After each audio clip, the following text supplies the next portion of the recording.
There was a need for some kind of a shelter for children and mothers too. The need for support, they have to have it, and if they don't have an environment where they feel safe, where they're appreciated and that, it affects them the rest of their life. These people needed real help and helping them restore their lives.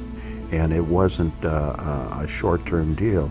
And like most good things, it grew and grew, and now it's handling over 1,000 families and at the new site. When I started practicing law, a police officer would respond to the scene of a domestic dispute, do a little curbside counseling, and the officer went on his way. People just overlooked it. I mean, that doesn't happen today. You do your investigation, and the law says that you shall arrest the primary aggressor. Our legislature says, no, we're going to have mandatory arrest and we're going to have a mandatory appearance of the offender before a magistrate.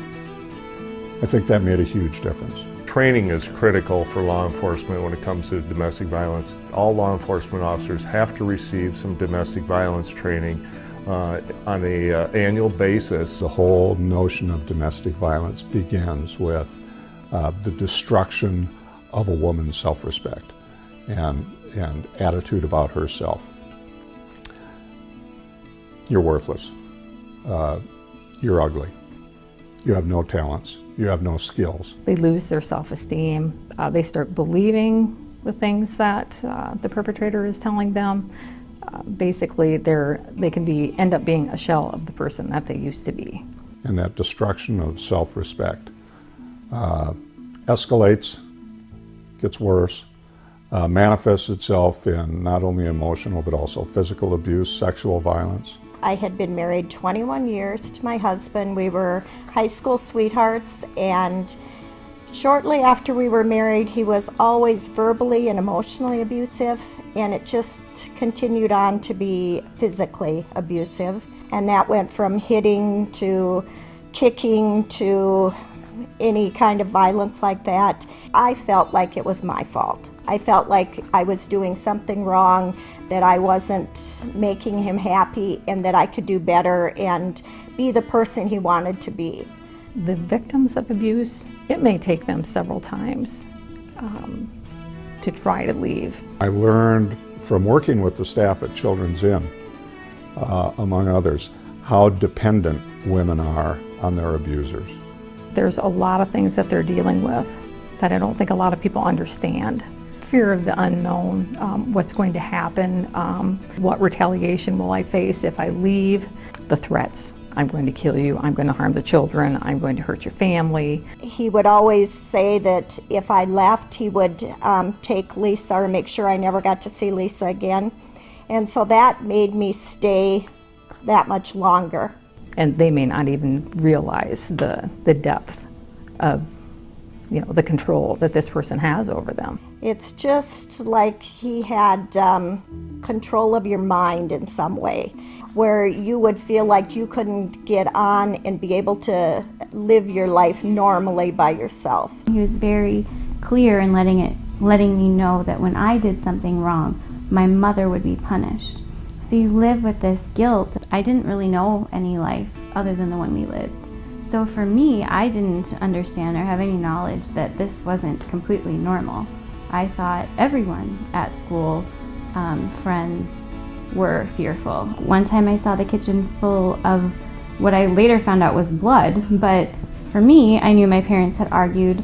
My dad didn't like what my mom cooked for dinner, and we had ketchup. So as a 5-year-old, of course you thought, oh, they had a big fight and must have thrown ketchup everywhere.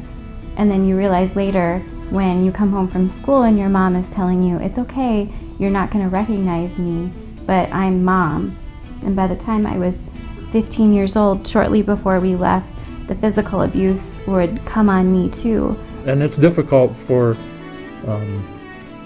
the person that has sustained those injuries sometimes to come forward and talk to law enforcement.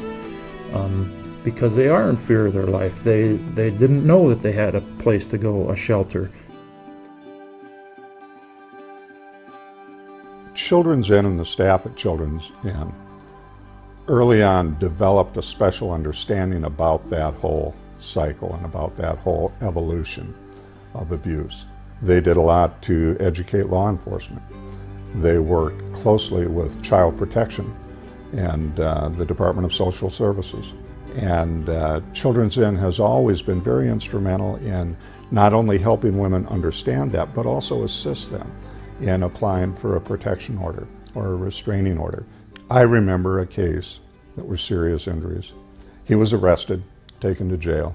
This woman got the money together to bond her husband out of jail. And within hours of bonding him out of jail, bailing him out of jail, he shot her and he killed her. And then he shot and killed her son. One situation, the abuse victim endured 2 hours of being dragged around the house, up the stairs, down the stairs, being hit in the head. This kind of thing happens all the time, and it can happen to you. There's no typical victim of these crimes. The goal is to provide a safe environment and try to make this family a healthy family so that the violence won't continue and so that the violence won't be passed on to the children, because we know that domestic abuse is a learned behavior. The phone rang and it was my husband wondering where I was. I said, I'm up here, and he says, come home or you're going to be sorry. And I just said, well, I don't think I'm coming home right now. And I got off the phone and I just broke down and I just said, I can't go home. I just cannot make myself go home. And they says, I think you need to get more help than we can give you. And they had called the authorities. We got into a police car and we got escorted to the Children's Inn. Do not try to be a hero and keep your family together. Just try and tell people, go to counseling, get a protection order, do whatever you can to get out of the situation. I do give them referral information. I give them information for Children's Inn and ask that they contact the agencies. I've found with some women that they make that contact and then everything comes full circle. Their family's back in their lives, their friends are back in their lives. And it helps them get through. It helps them get through the situation. They have someone that'll stand with them. They will help them explain things. This person doesn't have to go through this alone. That's probably the hardest part for a victim of domestic violence, making that first call. And Children's Inn is a great spot to start, and they've got some excellent resources there. First of all, I felt safe. That was probably the biggest thing, is I felt safe.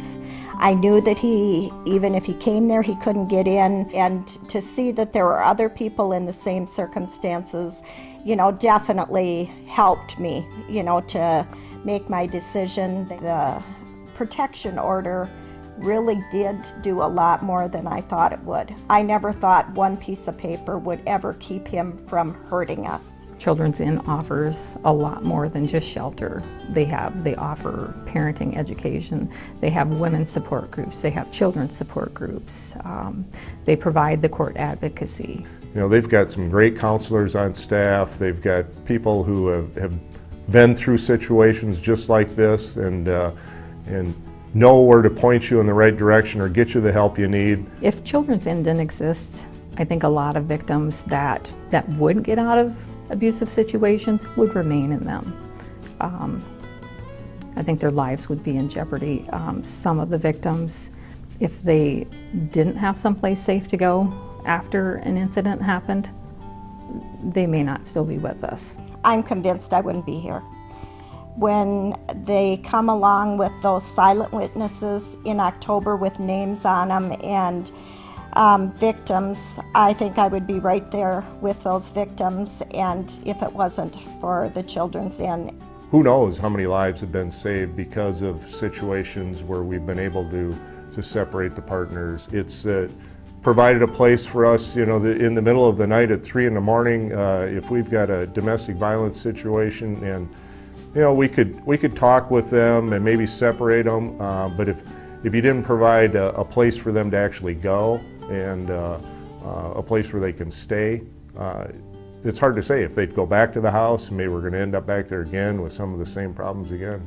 Some people are maybe strangers to the community. They have no family nearby, or they have no friendships established in the community. And where would they go?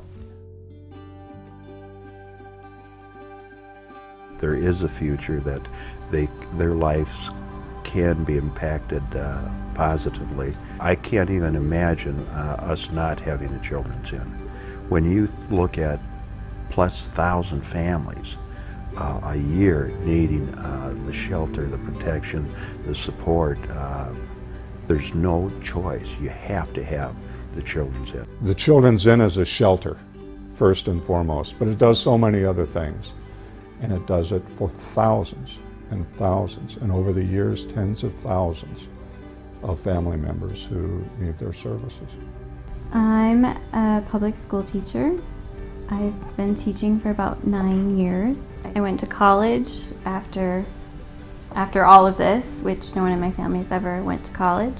It just kind of gives you hope, because you're used to being so hopeless. Like, you don't make hopes and dreams for the future, because there really isn't a future. It's just day by day by day. And there are people and places like the Children's Inn that their sole purpose is to be there to help you. You can have life happily after abuse.